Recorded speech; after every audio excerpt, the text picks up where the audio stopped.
Bien-aimés, méditons ensemble, à travers quelques passages bibliques, sur l'histoire de Méphibosheth, le fils de Jonathan et petit-fils du roi Saül, qui a bénéficié de la bienveillance du roi David grâce à l'alliance faite par son père. La naissance de Méphibosheth et son handicap. 2 Samuel chapitre 4, verset 4. Jonathan, fils de Saül, avait un fils perclus des pieds. Il était âgé de 5 ans lorsqu'arriva de Jizréel la nouvelle de la mort de Saül et de Jonathan. Sa nourrice l'emporta et s'enfuit. Et dans sa précipitation, il tomba et resta boiteux. Son nom était Méphibosheth. La bonté de David envers Méphibosheth. 2 Samuel chapitre 9, versets 1 à 13.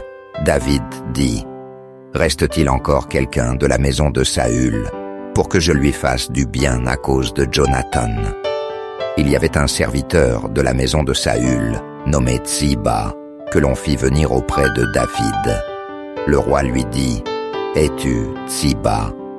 Et il répondit: « Ton serviteur. » Le roi dit: « N'y a-t-il plus personne de la maison de Saül pour que j'use envers lui de la bonté de Dieu ?»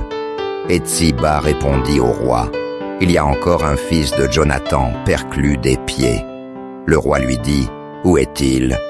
Et Tsiba répondit au roi: « Il est dans la maison de Makir, fils d'Amiel, à Lodbar. » Le roi David l'envoya chercher dans la maison de Makir, fils d'Amiel, à Lodbar. Et Méphibosheth, fils de Jonathan, fils de Saül, vint auprès de David, tomba sur sa face et se prosterna. David dit: « Méphibosheth. » Et il répondit: « Voici ton serviteur. » David lui dit: « Ne crains point, car je veux te faire du bien à cause de Jonathan, ton père. Je te rendrai toutes les terres de Saül, ton père, et tu mangeras toujours à ma table. » Il se prosterna et dit: « Qu'est ton serviteur pour que tu regardes un chien mort tel que moi ?» Le roi appela Tsiba, serviteur de Saül, et lui dit: « Je donne au fils de ton maître tout ce qui appartenait à Saül et à toute sa maison. Tu cultiveras pour lui les terres, toi, tes fils et tes serviteurs, et tu feras les récoltes, afin que le fils de ton maître ait du pain à manger. Et Méphibosheth, fils de ton maître, mangera toujours à ma table. » Or Tsiba avait 15 fils et 20 serviteurs. Il dit au roi: « Ton serviteur fera tout ce que le roi, mon seigneur, ordonne à son serviteur. » Et Méphibosheth mangea à la table de David, comme l'un des fils du roi.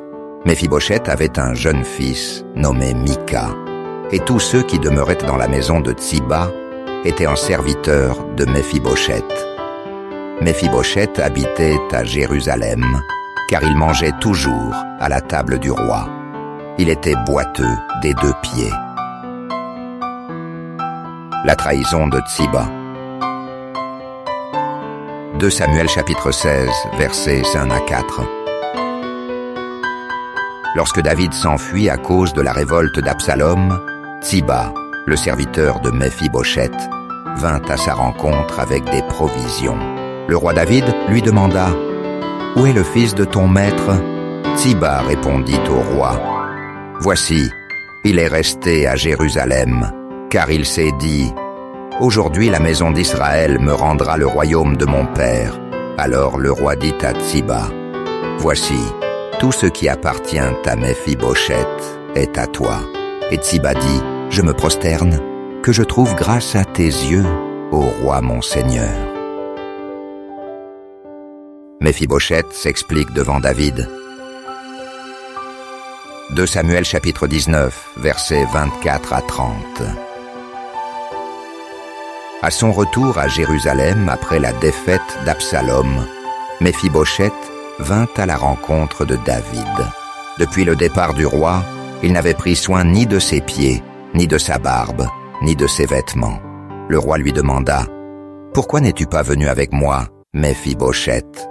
Et il répondit: « Ô roi mon seigneur, mon serviteur m'a trompé. car ton serviteur avait dit, « Je ferai sceller un âne, je le monterai, et j'irai avec le roi, car ton serviteur est boiteux. » Et il a calomnié ton serviteur auprès de mon seigneur, le roi.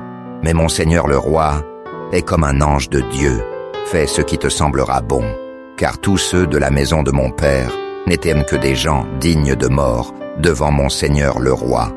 Et tu as placé ton serviteur parmi ceux qui mangent à ta table. Quel droit ai-je encore? Et qu'ai-je à demander au roi? Le roi lui dit, « À quoi bon toutes tes paroles? Je dis que toi et Tsiba, vous partagerez les terres. » Et Méphibosheth dit au roi qu'il prenne même le tout, puisque mon seigneur le roi rentre en paix dans sa maison. La vengeance des Gabaonites sur les descendants de Saül. 2 Samuel chapitre 21, versets 1 à 9. Du temps de David, il y eut une famine qui dura 3 ans. David chercha la face de l'Éternel, et l'Éternel dit, « C'est à cause de Saül et de sa maison sanguinaire, parce qu'il a fait périr les Gabaonites. » Le roi appela les Gabaonites pour leur parler. Les Gabaonites n'étaient pas d'entre les enfants d'Israël, mais un reste des Amoréens. Les enfants d'Israël s'étaient liés envers eux par un serment, mais Saül avait cherché à les frapper dans son zèle pour les enfants d'Israël et de Juda. David dit aux Gabaonites, « Que puis-je faire pour vous, et avec quoi ferai-je expiation, afin que vous bénissiez l'héritage de l'Éternel » Les Gabaonites lui répondirent, « Ce n'est pas pour nous une question d'argent et d'or avec Saül et avec sa maison, et ce n'est pas à nous qu'il appartient de faire mourir personne en Israël. » Et le roi dit, « Que voulez-vous donc que je fasse pour vous ?»